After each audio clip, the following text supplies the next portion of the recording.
நெல் கொள்முதல் பருவம் வரும் செப்டம்பர் 1ஆம் தேதி தொடங்க இருப்பதால் குறைந்தபட்ச ஆதரவு விலையுடன் மாநில அரசின் ஊக்கத்தொகையாக சன்னரக நெல்லுக்கு குவிண்டால் ஒன்றுக்கு ரூபாய் 289 மற்றும் பொது ரக நெல் ஒன்றுக்கு ரூபாய் 159 என உயர்த்தி சன்னரக நெல் ரூபாய் 2750 பொது ரக நெல் ரூபாய் 2600 என வழங்கப்படும்.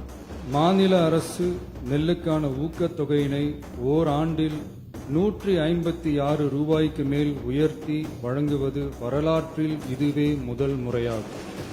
அதேபோல 2025-26 கரும்பு அரவை பருவத்தில் சர்க்கரை ஆலைகளில் பதிவு செய்து கரும்பு வழங்கும் விவசாயிகளுக்கு ஒன்றிய அரசு மெட்ரிக் டன் ஒன்றுக்கு ரூபாய் 3290.50 நிர்ணயம் செய்துள்ளது.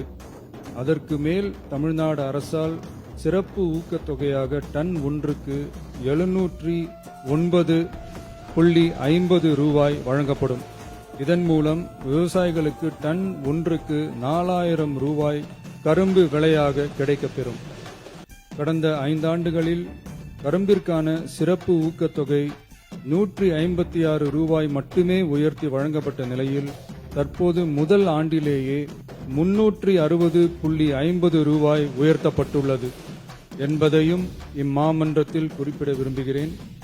மாநில அரசால் கரும்பு சிறப்பு ஊக்கத்தொகையாக மெட்ரிக் டன் ஒன்றுக்கு ஓராண்டில் 134 ரூபாய்க்கு மேல் வழங்கப்படுவது வரலாற்றில் இதுவே முதல் முறையாகும்.